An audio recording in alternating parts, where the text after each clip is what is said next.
But I would say look at it, reverse it. Like if you want to hit 1,000 accounts or if you want to hit 650K or whatever it might be, reverse engineer and say, okay, this is what it's going to take for me to do it. But it's going to boil down to you hitting your inputs for sure. Yeah. On a daily basis, as much as you can. You know, working at, I call it the optimal or optimized level. Like when your brain is, you know, on point, that's when you should be working the hardest. That's when you should be like, you know, digging deeper and working longer.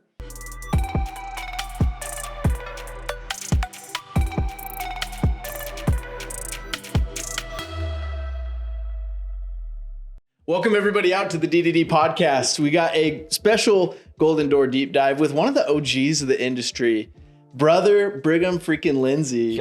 Dude, how are you doing, dude? I'm doing good. Dude, I'm so glad to have you up here. Thanks. Especially after a big summer. It was fun kind of walking through some of your stats just barely off the podcast. But just for those who were not a fly on the wall here in this room, let's walk through your stats and kind of how you got started in the industry. So I started back in 2012. I did like 5 weeks my first summer, and then from there fell in love with it. 2013, I did 653 accounts my first summer, and then that was back in 2013. Then. Yep, and then 2015 was the first summer that I hit over 1,000. So I did 1,100, and then I did it again in 2016. And then 2017, I did my best summer, which was 1,200. Yeah. So you did Golden Door before Golden Door was even Golden Door back in 2015. So were you with Aptive that whole time then, or? Yes. Cool. Yeah. That's awesome, man. So planted your roots, grown in one place the whole time. Correct. That's awesome. So, yeah, you know, you've had an extensive career. You know, now let's like talk about this last summer. Because we were talking about, you know, you had a history of selling, and then, you know, you stepped off the doors to kind of help grow your organization. And then this past year, you got back on the doors. So what's kind of the story behind that? We just started this new kind of region, drip marketing, and so I partnered up with a few other regionals at Aptive, and honestly, like, it works out great because, you know, their strengths. I don't need to, and at least, I guess the first summer, I really just want to kind of put a name for ourselves. So I was like, all right, I can go out there and hit a Golden Door, or, you know, hit a big number, help our teams out. Yeah. And just start off on the right foot. That was kind of the main reason.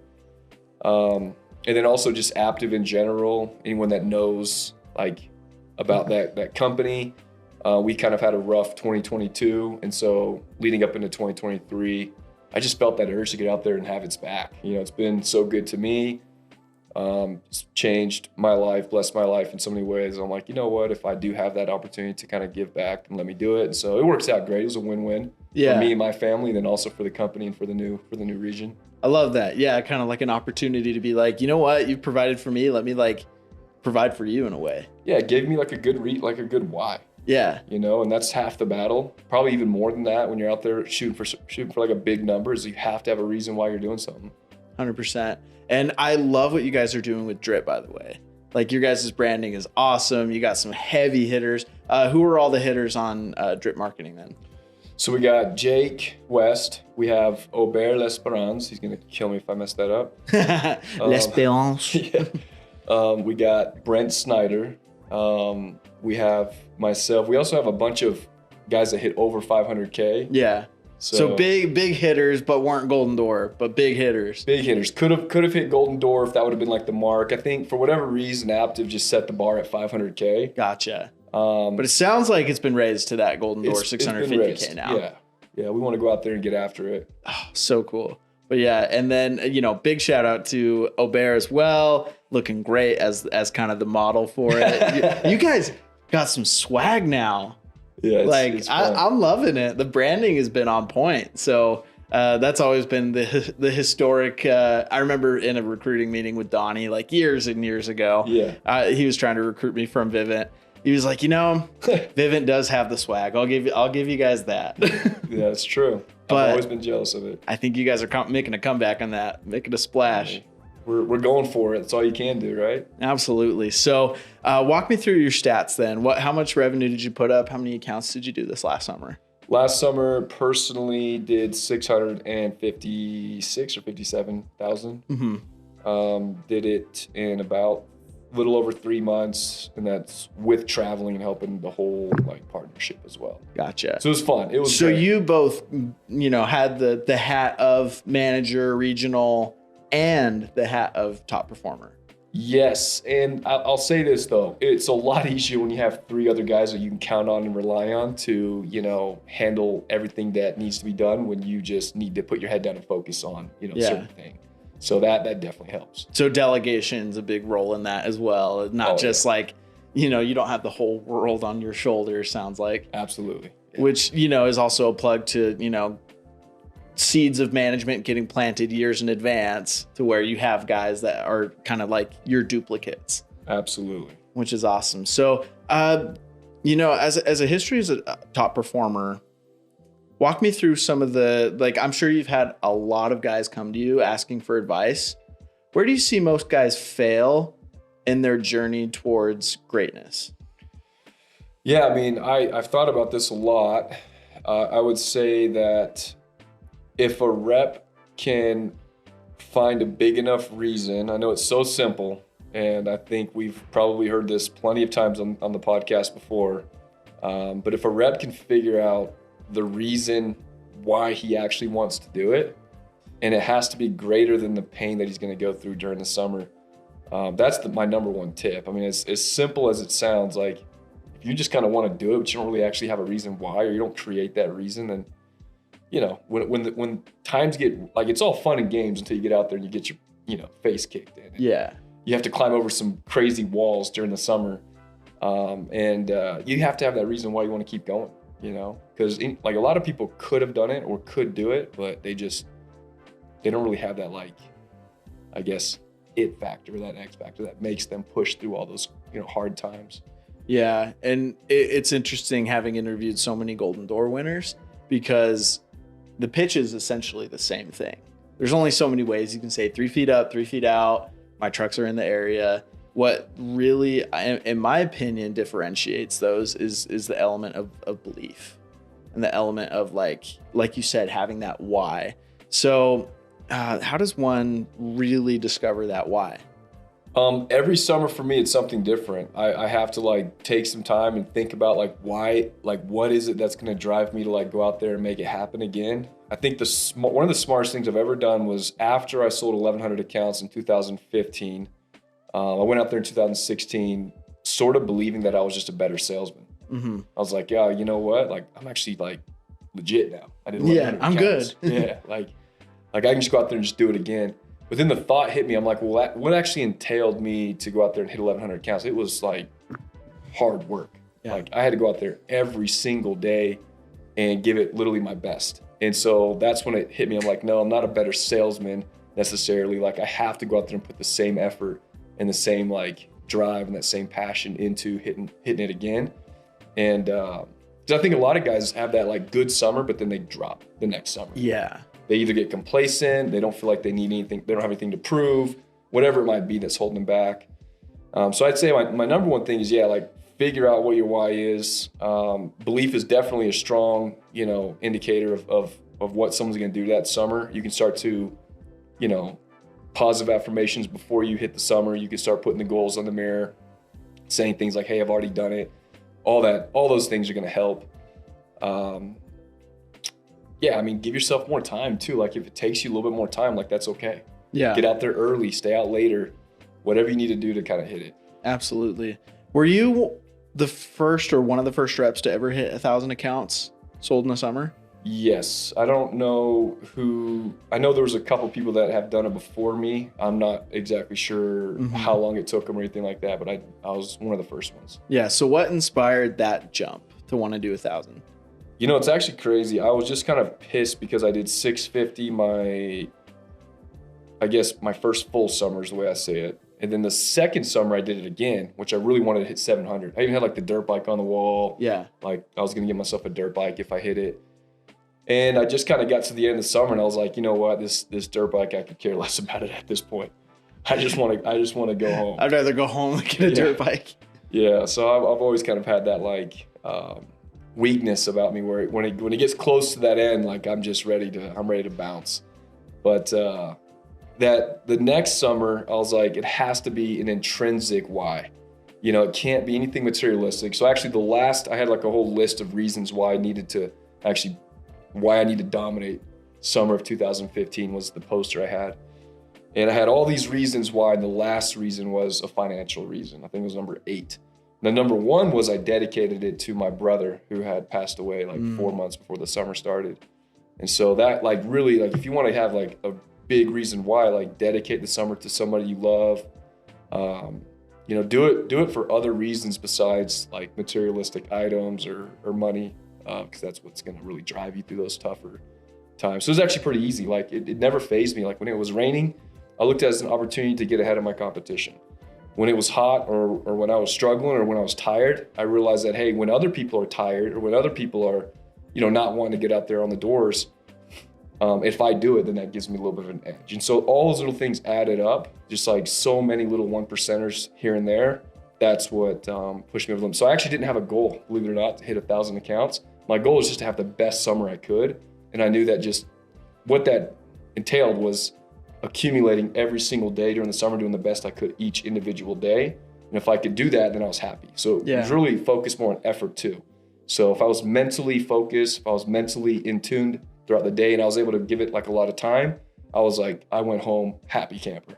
Yeah. Right? Like I didn't care what I did. It just so happened that the effort is a direct result, or your results are a direct correlation with your effort. Yeah, this is something I've been thinking about recently. Had some people hit me up, about Golden Door, about kind of what the numbers are for it, and if they should set that as their goal. And I, a couple guys, I'm like, focus on your inputs. So I'm curious what your thoughts are on this. Like, is it better to have like that set goal? Okay, this is 650K revenue.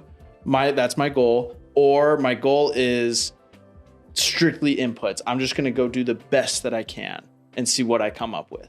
I would say a little bit of both. So reverse engineering is the way that I'd look at it. Like if you really want to hit a golden door, you have to be somewhat realistic with yourself and say, okay, well, maybe I need to give myself a little more time. Maybe I need to go out there and hit some preseason, or maybe I need to not put an end date to my summer and just go out there and do the best I can every day until I hit it. And then when I hit it, I can go home or whatever it might be. But I would say look at it, reverse it. Like if you want to hit 1,000 accounts or if you want to hit 650K or whatever it might be, reverse engineer and say, okay, this is what it's going to take for me to do it. But it's going to boil down to you hitting your inputs for sure. Yeah. On a daily basis, as much as you can.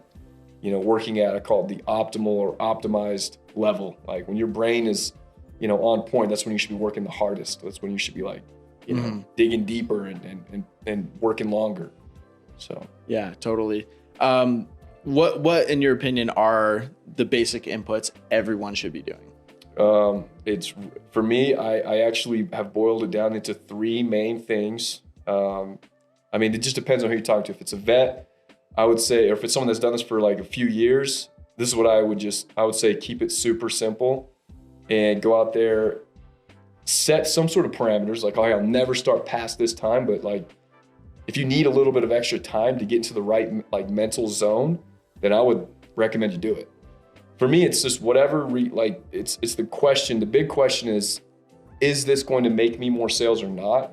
So if sales is the center of everything that you're doing, that's how you know if you're obsessed. You need to be obsessed. But I would set parameters with the time that you're out there on the doors. Make sure that you're like really, really focused on your mentality and how to stay in like the right zone. The way you do that is reflect back on a day that you've done really well and just copy everything you did that day. Just think about that day, visualize that day, attach today or the day that you're selling with the day that you've done really well and just pretend like it's the same day in a sense. Yeah. But yeah, there's a lot of different things, but the 3 things I focus on personally every single day to get myself sort of in the right headspace is number 1, keep a good attitude after every door, no matter what. Like if I can keep a good attitude and if I can just have a good time on the doors, like that's for me is so much of the battle. Number 2 is just urgency in general. I've learned over the years that like whether you have a week to do something or a couple days, your brain will figure out a way to make it happen. And so give yourself a little more credit, have higher urgency, and also honor your time that you're out there. Like if you're going to choose to spend time selling versus spending time with your family, like honor your family by going out there and doing your best on the doors. So urgency is the number 2. The number 3 would be just keep it simple. I'm a guy that will overtalk sometimes. Someone asks me a question, or like sometimes I'll get excited and start over talking. Just keep it simple, get straight to the point, be concise, and close. And so if I personally focus on those three things, typically that sets me up to have a successful day. Yeah. I want to talk to that first point, having a good attitude after every door, because a lot of guys, especially a lot of new guys, run into where they knock a door. Maybe they don't even get yelled at, but it's just like the energy's off. Yep. And so they walk away with the tail between the legs a little bit. How do you maintain a good attitude despite so many variables going into each interaction?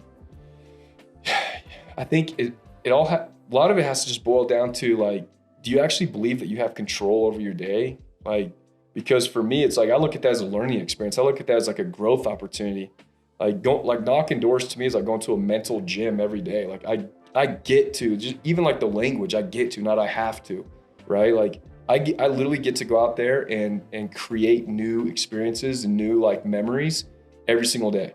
And I get to go do it with like human beings, right? Yeah. Like it's pretty crazy. Like we pay money to go to the zoo. Yeah. And we get to go out there and literally knock doors all day with the most fascinating creature on the planet, the human being. And I get to just knock on their doors and talk to them and just vibe with them all day. So for me, it doesn't come like hard. Even if, and it did, don't get me wrong. I had to kind of develop some of these mental like skills or whatever you want to call them over the years. But for me, it doesn't come as hard as like a first year rep anymore, because I just see that as like a growth opportunity, like a learning experience. Yeah. So what would your advice be to a rookie rep that is really struggling with their mentality on the doors, as far as like just getting beat up by each homeowner they talk to? When you have something that like you're striving to be good at, like it's a skill set, right? So if let's say it's going to the gym, the physical gym, every day you go there and you feel that burn, like it's not easy, but you always feel good when you leave and you can see the results after a while. It's the same thing with like the doors. Think of it like a mental gym. Like every time someone says no, every time someone yells at you, like literally that's like going through like one of those reps that you're struggling with, but you know you're getting stronger every single time. And so I think it's just a matter of looking at it as in a new perspective, in a new light, and focusing, instead of focusing on all that, man, that guy just yelled at me, focus on that guy just yelled at me, that's going to make me stronger for my future. Yeah. And just little things like that. I mean, maybe I'm not thinking of everything right now, but that's the way that I try to like, I guess, focus my lens. Yeah. I'm not sure who said it. It was either Mike Tyson or Muhammad Ali or one of the boxers, but basically it was like, I start counting my reps when it hurts. Okay. And that's how I know I'm getting stronger. So the second that pain comes, that's, start the clock. Yeah. As long as you can be in that pain as long as possible, that's where the most growth comes in. Yeah. I mean, I still remember this day that I went out there with the best attitude possible. I was actually training in North Carolina, and it was just a normal day. It was hot. I went out there with a really good attitude. I was thinking, I'm going to hit like 7 in the morning. I'm going to go big, 8 in the morning, whatever. And I think I got 1. And I'm like, okay, whatever. Went to lunch, shook it off. I said, okay, that was just a fluke. I'm going to go back out there in the afternoon and have a good afternoon. And same thing. I started with a positive attitude and just started to get wrecked. And then it started to rain, pouring rain, like really, really bad rain. I forgot my umbrella too. So now my iPad's like glitching out. Anyway, long story short, I come around the corner and I see these 2 kids and they're playing basketball in the rain, kicking puddles on each other and just like soaking wet, laughing, having a good time. And I'm just like this old man, miserable on the door, just like pissed. And I changed my attitude right then and there. I'm like, you know what? Screw this. I'm about to be like a little kid. I'm about to just have some fun on these doors. I'm about to be soaking wet and just have like a great time. And I started to crank out deals from then on. Like it was crazy how much of a perspective change created the right mentality for me just to be happy. And people started to perceive me a lot differently on the doors. Like you can't fake that stuff, right? Like when you're genuinely happy and when you're genuinely like in a good mood and vibing, people sense it on you and they like want to kind of figure out why, right? And they'll give you more time. They'll be nicer to you rather than see this like old guy that's on the door that's just drenched and he's just like upset. It's like nobody wants to talk to me. You know what I mean? So. No. Or, same thing to that guy, maybe that rookie kid that took that last door personally and his head, he's just walking he's got that negative energy about him. Totally. He's going to project that. The doors, in my opinion, the doors are a mirror for your own self-perception. Yeah. And it's like, if you knock on that door with like a down attitude, they're going to be down attitude about you. 100%. Yeah. Which is crazy. But that, this is one of the easier things said than done. I mean, it's that whole Viktor Frankl principle where it's like between stimulus and response, there's a space to choose. So, and again, so much easier said than done, but you still have that freedom to choose exactly how you react to every single point of stimulus that happens. So I don't know if you have any other comments or thoughts on that. I would just say that that's why it's super important to do your best to start off on the right foot, because then it makes it a lot easier. Yeah. If you're already off on the wrong foot, you're uphill battle. And so that's why I personally will spend an extra 5, 10, 15, sometimes 30 minutes before I start knocking, just to make sure that I'm like locked in and like mentally focused on what it is that I need to do to get sales. Yeah. Like I'm focused, I'm reverse engineering. If I want to get a deal in an hour, like I got to figure out, okay, how am I going to do this? It's going to take these things. Let's focus on these things right here. Yeah. What does that look like specifically for you then?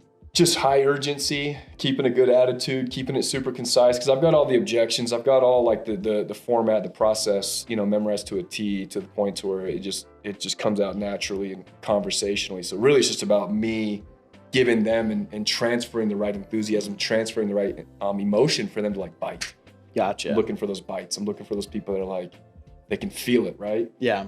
So what's your typical door like? Are you in and out of there pretty quick, or like, are you gauging them? What does that look like? I think it just depends. The sharper I am, the more awake I am, the more like focused I am, the quicker I'm out. Like I can be in and out. I've timed it actually. It's about 6.5 minutes is where it was like a lay down, right? Yeah. But you can create lay downs. Like to me, a lay down is different than say someone else, a first year rep knocks that same door. They might have 3, 4, 5 objections. I'm just able to hedge the whole thing and make sure that, I can basically get in and out. But that's my goal, 6.5 minutes. But typical sale for me, I'd say probably is more like 9, 10 minutes. Yeah, and that's awesome too. But it goes to show you're not dilly-dallying. You're just to the point, concise, urgency, good attitude. That's like it. What you were saying. Yeah. I want to speak to that next point too with urgency. To you, what is urgency and how does one create it? To me, urgency is my own perception of the value of my time. And so if I don't value my own time, then I can get distracted easily. Whether it's social media, whether it's just whatever it might be, phone calls, text messages, whatever it might be. And so I have to sell myself first on why today is important. Like, what's the date today? It's March 4th. Okay. So today's March 4th, 2024. We will never get today back. It's also given, it's free. So each of us woke up today, at least the ones that woke up, because some of us didn't, and that's something to consider too, something to think about. But everybody woke up today, it was given to us, it's free, but it's also priceless to the point where I don't care if you're a billionaire, you're not getting today back. And so spend it the best you can. So for me, I think about it as like, okay, well, if I'm not going to spend it with my family, again, like I'm going to honor them and do the best that I can by taking today seriously.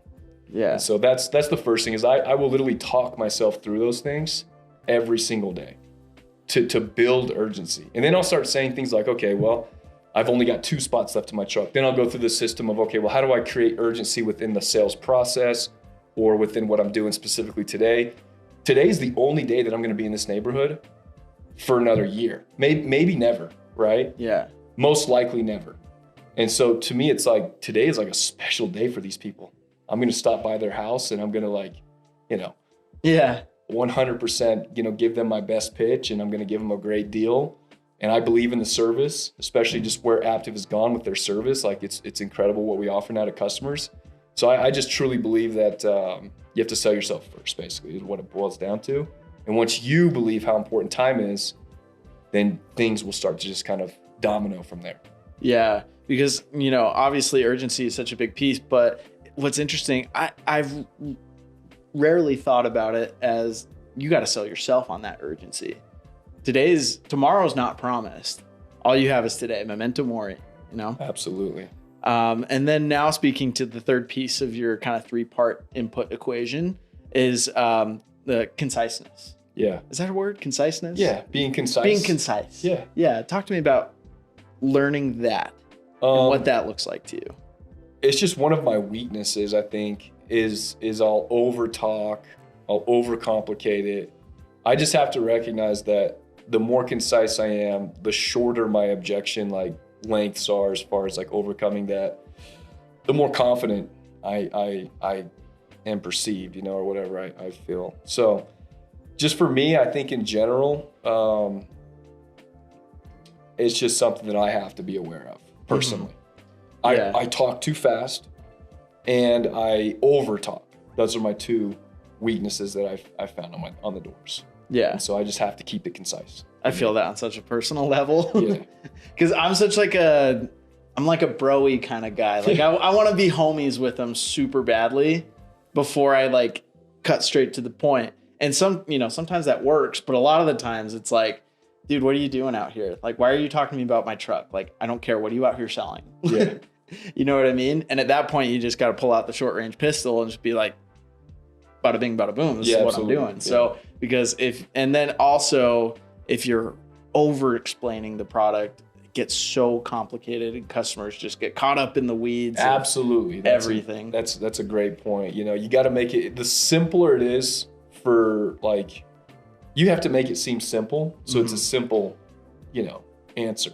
Yeah. Whereas the more you explain, the more you have to like go into the depth of what the products do and why they're important and all that. Like, don't get me wrong. If it's important to them, you need to answer it. But 9 times out of 10, they really don't care. They just want to get rid of their bugs. Yeah. You just got to keep it simple. Absolutely. So it's a good point. Now kind of shifting into a little bit kind of different question. So, you know, if we were to wind the clock back 10 years and we were to tell you that you would still be at Aptive 10 years down the line in 2024, did you think you would still be here 10 years later? No.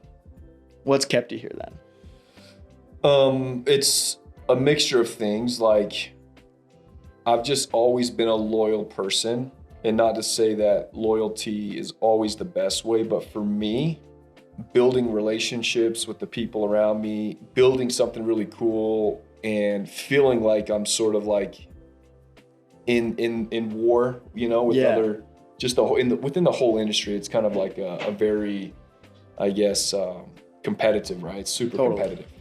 And so to be able to like, I guess, take this whole experience and share it with, you know, the individuals at Aptive has been a really fun experience for me, to be able to get, you know, build those relationships. They've also taken really good care of me and they've been loyal to me. And so like I haven't had like a huge reason to not, you know, do the same back. Yeah. And then just building something really cool. They have, you know, an amazing, at least it's blessed me with an amazing opportunity. For the ones that go all in and like catch the vision, and do all the things that they're supposed to do, like there's an amazing opportunity for growth. And so I've been blessed enough to have a region, and you know, have a really successful, like, I guess, downline, as well as selling on top of that as well. So I guess it's a big mixture. Yeah. So 100%, which is awesome. I mean, just to see the year over year growth and whatnot. So I want to speak to leadership now, because, you know, having a successful downline is one of the most difficult parts of door to door, is training other reps to do what you do. What is your process for that? What does that look like? A lot of it is just being able to transfer that enthusiasm to the reps and like help them realize that, you know, it really isn't so much what you say, but it's more of how you feel and just that energy that you're able to translate to somebody else. And so, you know, there's this, one of my good buddies, David Daines, he was actually the second guy to ever hit 1,100 accounts at Aptive. And I'm not sure how many people had done it before him, because he did it in 2017.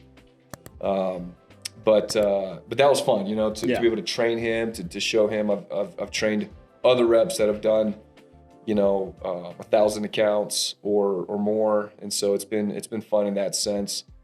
I guess my thing I'm most proud of, honestly, is just the reps There's a year that we had just all rookies. So I was growing another downline, and had some other teams in different markets, but my team was full, just nothing but rookies. It was just me. And we had an average of like 256 per rep. That was back when we counted accounts as the main kind of like, I guess, selling point in recruiting. And so we had a 256 average per rep average on the team, which was awesome. Yeah, 100%. I mean, that's great for first year reps too. Really going out and ripping. Because I remember 2018, I was talking to Aptive and they were like, yeah, if you could sell 300, that's like, you're good. And then, you know, the really good guys do obviously more than that. But yeah, that's awesome. So what, in your opinion, especially as you've been in the industry for so long and whatnot, what are some of the biggest mistakes you think leaders within the industry make? Just looking at my own mistakes, sometimes you can be too harsh with somebody and you can deflate their confidence. You can deflate their just, kind of like, I guess, doesn't allow them, because like the reality is like if you can just keep their confidence up, you can keep good vibes, like they're gonna get deals. And so just being overly critiquing a rep has been a mistake that I've had to learn over the years. Not like fully taking advantage. Like I'm just looking at my mistakes, right? Like not fully take advantage of the recruiting season. I probably could have been even, more. I could have done even more. There's a lot of, you get distracted. You call it the off season, right? Yeah. You're still working hard. You're still doing things, but I'll be honest, like there's a lot of free time still, right? Yeah. And so I think that's another mistake that leaders make. They sell themselves too short. Like they think that they're working really hard, but in reality, it's like, 4, 5, 6 hours a week in recruiting when they could have spent. If this was like looked at as a career, which I think it's starting to get to that point for a lot of people, then you're going to put more time into it. Yeah. You're not just going to look at it as a 2, 3, 4 hour a week recruiting job. It's going to be a 20 to 30, 40, 50. Some guys are putting 60 hours a week in recruiting. 100%. Because if you put 6 hours into your day job, you would get fired from that job. Absolutely. Especially if you have a standard that you have to meet. Yeah. Which is nuts. I want to talk to that first piece that you talked about, not being too harsh when critiquing a rep. What have you found has been like the best balance between like, giving them confidence, but also correcting them if they're doing something wrong? Setting expectations from the very beginning has worked well. So for example, I'll take a rep and say, hey, look, we're going to go through the pitch from start to finish. We're going to do all of these things from start to finish, objections, whatever. I'm going to stop you as soon as I hear something that I think you can do better. And then we're going to start over. And so the game is going to be, hey, we're going to help you memorize and kind of get you to a point to where I can let you loose on the doors and feel confident that you'll be good. So I think just setting expectations from the very beginning is good. But then I've also given them like a little more, I guess, positive reinforcement than maybe, I would have for like a second or third or fourth year level rep. And so just finding little things and being genuine about it, I think is important, right? Like, dude, you have a really good way with people. I can tell that's going to be a huge positive for you, right? Or, dude, I love the way that you say half off. Like I can really feel that emotion. That's going to help you a ton. Yeah. You change this one thing. I think that's the line that I use is if you change this one thing, dude, you're going to see a whole world of a difference because you've got all these other things down right. And so I don't know. I try to, and I don't know if that's the right way to do it either, right? Tiptoe around it a little bit, but try to build them up to the point to where they're not just killing themselves thinking that they're not doing anything right. Yeah. Give them a little bit of confidence, give them a little bit of a, I guess, positive reinforcement, a little bit of a boost. Yeah. Because then it's kind of like, 2 steps forward, 1 step back, maybe in their confidence. Right. But it's still going up. Absolutely. Yeah. Which is interesting. I like that. And then kind of moving into, would you say that applies to all, like, rookies, vets, the whole spectrum? Yeah. I mean, I got a funny story for you if you want to hear it. This first year rep, he really had no, he didn't have everything memorized. He was in like law school, I want to say, or he was at BYU, but he wanted to go to law school. And so he was like really focused on school. So there wasn't like a ton of training before the summer. He gets out there and his first day, he's like, okay, so tell me what I do if someone's interested, type of deal. Mm-hmm. And I'm like, dude, you just do the garage close, right? Like tell them that, you'll take care of the garage or whatever it might be. And that was about the extent of the advice I gave him in the morning time, other than he already knew like the basics of the pitch and all that. I pick him up for lunch and he's in somebody's garage. And I'm like, dude, how do you already have like 4 deals, 5 deals? Like, I'm doing exactly what you told me to. I'm bringing them in the garage to close them. And I'm like, oh my gosh, I did not tell you to do that, but I'm glad it's working. And he had an 8 day on his first day. His confidence was so high. He was vibing so much with these people. He had 8 his very first day. He didn't have 8 again the entire summer until his very last day, which I thought was also very interesting. So I don't know. You tell me, does the skill, like, obviously his skill didn't get better from day 1 to day like 80 or whatever, right? And so I thought that was super interesting that it was totally his confidence, his vibe, and just his overall perception of how he was doing helped him have a big first day. That's hilarious, though. It is pretty fun. You go pick him up. He's in the garage. No, this isn't what I told you, but hey, it's working. Yeah, he ended up getting 4 or 5 more that afternoon. So I mean, I'm not going to say that whatever he was doing was wrong. I mean, keep doing it, right? Yeah, if it works, it works. Absolutely. Yeah, I love that a lot.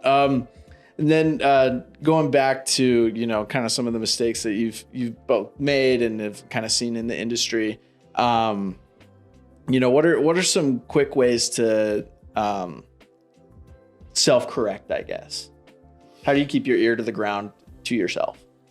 I think it's important to be a critical thinker. If you talking about like on the doors or just like my own mistakes, like recruiting and stuff like that? I think as far as being like a leader, how do you kind of maintain that objectivity with yourself? And on the doors, that'd be a good one for that too. You just have to, like, if you've ever read the book Extreme Ownership, like you just have to take responsibility for everything.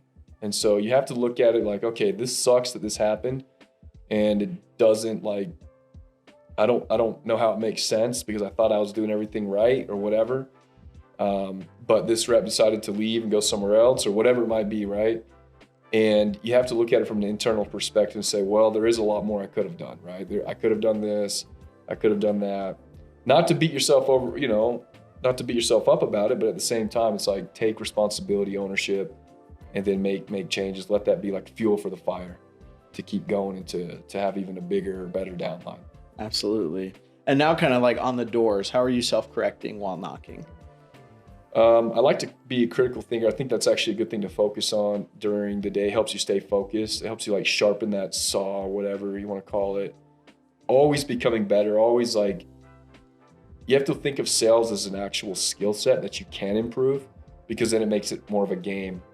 And so if I'm 2-3 doors in and I'm not getting any like good signs of they're not recepting anything I'm saying, I'm thinking to myself saying, okay, I need to talk slower.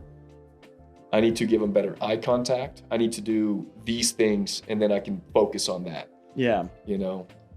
Or, there's been days where I've just really started off on the wrong foot, whether it's a competition day or whatever, and realizing that, hey, it's going to be okay, whatever. And understanding that stress and the anxiety and the pressure, it may not be a good thing for you on that specific day. And so you just got to let it go and be like, I'm just going to focus on having good conversations with people. I'm just going to focus on enjoying the job. And having gratitude, I think, is one of the most underrated emotions in sales. And so just finding ways that you can legitimately be grateful while you're out there on the doors is super important. So I just try to focus on those things that I know are going to help me get to the sale. And being a critical thinker after every door. I wouldn't recommend it like after every door, because you can be OCD or obsessed about it. Yeah. But just, you don't want to waste time. Yeah. Yeah, it's like, it's between doors, right? Like you're like, okay, this next door, I'm going to focus on having better eye contact or, talking slower. But I think overall it's a good thing to practice, because then it helps you become better and you're able to kind of self-critique at the same time. Absolutely. And then now kind of speaking, because you're talking about like sales is a learned skill set. What was the hardest part about learning that skill set for you, and how did you learn it? Well, I think I think what I love about sales is that you legitimately get to like meet and understand and just like be able to communicate with human beings on a daily basis. I think it's amazing. I think it's awesome. So that part came easy for me. Like I actually love people. I have empathy toward people, and I think that's an important trait in sales. But I feel like I was naturally gifted at it. Like I even sold 6 my first day, really not knowing too much about it. But I realized that there was a whole nother level to it if I trained and I like, you know, these little words, if I said those versus the like the other ones, or if I had the right energy, if I was smiling throughout the whole approach. So just, I guess learning the whole process, it took me half a summer to really realize how important it was. And once I started watching the videos and really kind of like training and trying to get better, I realized that there's a whole nother level to sales. Yeah. And you can continue to be better the more you learn and the more you, I guess, just kind of like, whether it's from personal experience on the doors or whether it's from a book, you're always can find a whole nother level. Yeah. Might get harder, you know, to find those next jumps, but there is those next jumps. You can figure it out. For sure. And I used to be very superstitious with everything I did. And then I realized one day that I cannot be superstitious today because I don't have enough time to do it. I have to go out there and see what's possible. And, you know, I ended up having a really, really good day. And so I was like, okay, cool. I kicked some of those superstitions. Yeah. Superstitions. What do you mean by that? Like, oh, I have to wear a certain hat or like a certain outfit, or what do you mean by that? Yeah, I still have some, if I'm being honest. Like, I think I wear like basically the same shirt every day. Yeah. I wash it every couple days if it's dirty. But you know, I mean, I just feel good in that shirt. I feel confident in it. And so again, I'm more focused on my vibe and just how I feel, because I know that's really, really important for my sales process. But same shirt. I used to go to Chick-fil-A basically every day. I probably have more points at Chick-fil-A than anybody else here in Utah, I would guess. Chicken genocide. Oh yeah. Like it was bad. Like they knew me, like they already knew my order, you know? So, yeah, Chick-fil-A, you know, as far as like lunch goes, I'd usually eat the same thing for lunch. I would never eat my full lunch because I didn't want to go back tired. And so I just kind of got into a habit of leaving a few bites left just mentally, so I wasn't like full, so I could be sharper on the doors. Same song, listen to the same song right before I get started. Yeah, I have a lot of them. But, you know, at a certain point, you got to be like, hey, it's either me or these superstitions making the sale. And I don't want to give control over to something else or anybody else. And once you realize it's all BS, then it's like, all right, cool, let's go out there and make it happen. Yeah. So what's your Chick-fil-A order then? It's changed. I got really tired of bacon, but it used to be bacon, egg, and cheese biscuit with a large Powerade to drink. Yep. And what's it now? Sausage, egg, and cheese. Just got sick of the bacon, had to swap out the meat. Yeah. Dude, the chicken minis. What about those, dude? Those are so good. Yeah, if they ever gave me one for free, I'd take one. Yeah. Love it, dude. Now kind of, you know, you're talking about, you know, kind of how you learn the technical aspects of selling, overcoming those like mindsets with different superstitions and whatnot. Talk to me about kind of the role of, you know, having good mentors and good leaders around you. What has that played in your career? Dude, it's been huge. I mean, Chase Williams has helped me. He's just an amazing recruiter. And for the first like 7-8 years, he was like, you know, we worked hand in hand together. So it was great. I was really good at building relationships and, you know, training and all that. He was just really good at like recruiting and getting them to commit for the summer. So that worked really well.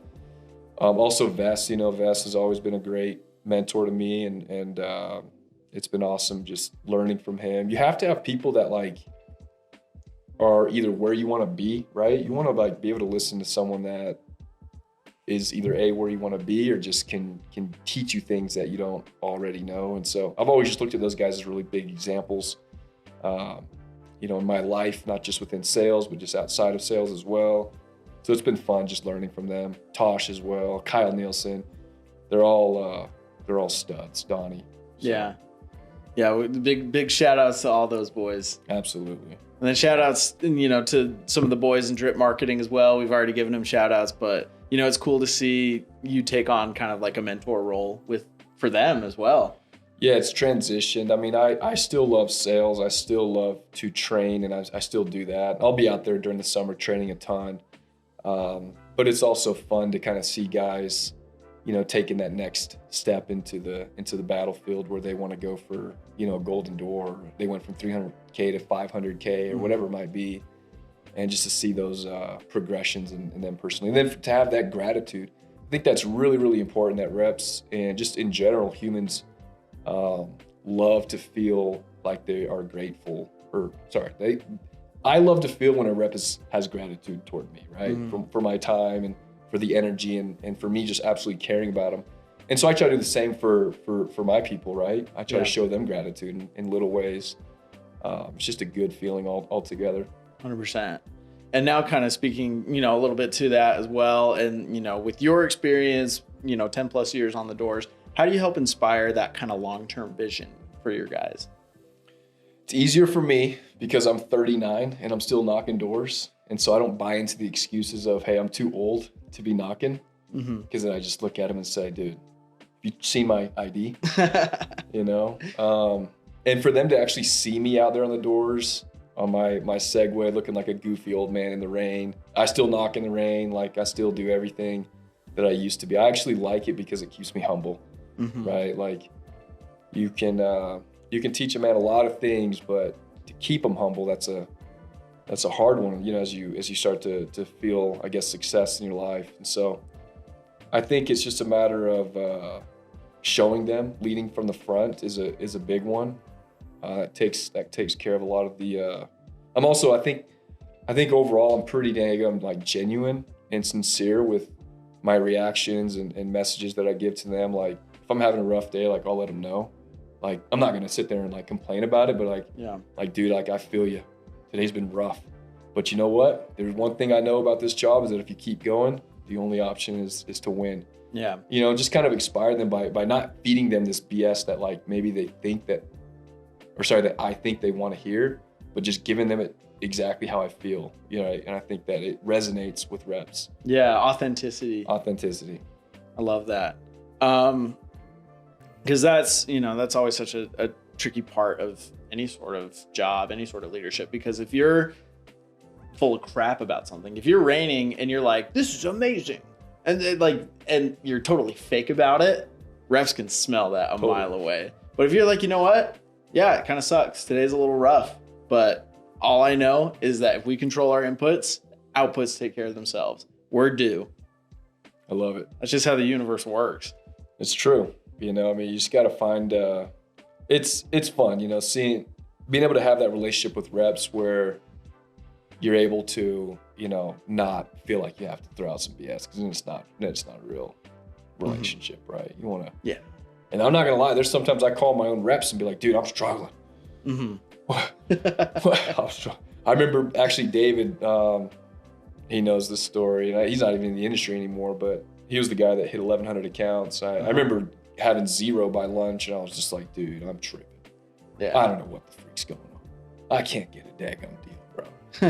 This is crazy. This is insane. I'm sitting there in my truck, right, taking a break. Yeah. And he goes, dude, this is where I learned the whole just have good conversations. He's like, dude, just take, 3 deep breaths, and just stop caring about getting any sales and just go out there and just focus on having good conversations with people. And it took me a minute to kind of like change my perspective. I'm like, yeah, he's right. Screw it. I just need to go out there and have a good conversation. And I ended up selling 8 that afternoon. And so I totally salvaged the day. And it was a total amazing learning experience that I use so much, throughout the last 5-6 years. And so, yeah, sometimes I'll call my own reps. Hey, life hack. Why not? Yeah. I don't recommend it a lot, obviously, but at the end of the day, if you've got, a few people that are just your dogs, they're your dogs, bro. 100%. So, with so much experience within the industry, how have you seen the pest control industry specifically change over the last, 10, 15 years? Back when I first started, it was mostly, it was just basically account driven. Who can sell the most accounts in a summer? Didn't really matter about contract value. That wasn't really even like a metric that we considered as something, important. And so definitely contract value has been one. Another one has been just the pure volume, or not volume, but pure like volume of accounts with contract value. So total revenue, that's been a game changer. I've seen reps do both crazy like volume and crazy contract values. Solar came in there for a little bit and hurt us quite a bit, if I'm being honest, back in I think around the 2020, 21, and 22 mark. Mm-hmm. Personally, I have not seen a ton of we haven't had too many like crazy issues with solar this last year. I don't know if that's because of the interest rates or whatever. But it's been, it's a battle, right? And so a lot of guys will just kind of jump ship whenever things get rough or things get tough. I've decided to just kind of put my head down and plant my feet where I'm at and just either sink or swim. Either we all make it on this boat or we're all sinking on this boat. And that's just the way that I've decided to live my life and everything. And so, there's been a lot of big changes, but overall it's been awesome because we've seen the growth. Even just this last year at Door-to-Door Con, when I did it in 2017, it was like me and two other guys on stage that got a golden door. And now there was how many guys got a golden door just from pests? 60 guys. So if that doesn't give you some sort of like metric or like data point, that's like, okay, like pest is growing. There's, that's a pretty cool one right there. Yeah, 100%. It's so funny because, I come from like the Vivint world, and I've talked about this on the podcast, but it's like, whatever industry you're at, not knocking on Vivint, whatever, they're great, but like they always brainwash you to be like, yeah, pest is like the stupidest thing you could ever sell, and like bug juice. And then now after talking to like 30 plus golden door winners for pest, I'm like, oh yeah, I like pest now. Like there's actually something to it, and there's actually a lot of good money to be made in pest too. Like I'm a fan. Like I was at dinner the other night with one of my old Vivint buddies, and he was like, yeah, pest, like I don't like pest. I'm like, dude, you don't get it though. Like pest actually pretty sick. Yeah, I've always just had that, I guess, philosophy of if it's not broke, don't fix it. Like sure, there's always going to be greener grass on the other side, but like I don't know, it's cool to be able to focus on one thing and just get really, really, really, really good at it. Yeah. Instead of like, oh, let's try this, or let's see about that. It's like there's no long-term, I guess, sense of just gratitude or accomplishment for one specific thing. Yeah. So that's why I always am impressed with people that are able to just spend their entire career in baseball or whatever. Yeah. Whatever it might be. I think it's just cool to see a human being just become obsessed about one thing and see how good he can be at it. Yeah. There's a lot of people that could have done great things that sold alarms that could have done it in pest or solar or vice versa or whatever. But at the end of the day, you got to choose where you're going to put your time. And for me, the game is just, where can this go? What's the potential, right? Exactly. What's the progression in this? Yeah. It's not about really who's better or whatever. It's like, no, let's just keep going and see where this can go. Yeah.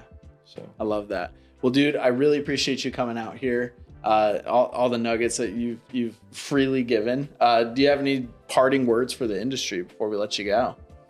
Just have fun on the doors. Don't forget how important it is to have fun on the doors. Like, I feel like maybe that's one thing that I should have emphasized a little bit more is that I really, really, really do my best to have fun on the doors. My favorite line that I tell myself every day is, if I'm going to get told no every day, all day, like I'm going to have fun doing it. And so relax. It's okay. Like it's just pest control, or it's just alarms, or it's just solar. Like try to have fun on the doors, try to connect with people, vibe with people. And you'll see that it'll help you make more sales, but it also just give you the best gift of it all, which is just happiness, being happy.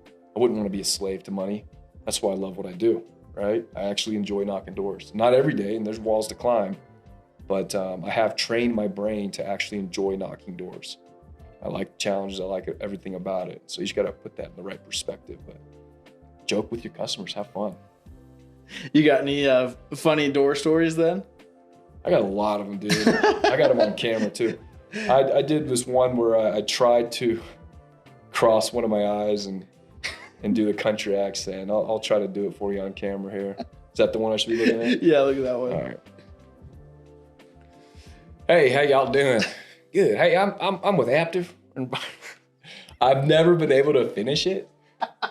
I've never been able to get past like that part right there. But like, what do they say? I get actually pretty awkwarded out myself afterwards. So I'm like, this is really awkward. I've probably done it like a handful of times, not many out of the 10 years. But there's just a point in the day where you're just getting your absolute butt kicked in that you stop caring about the deal. You're just like, dude, like, I'm just gonna have fun. I'm gonna figure out a way to have fun.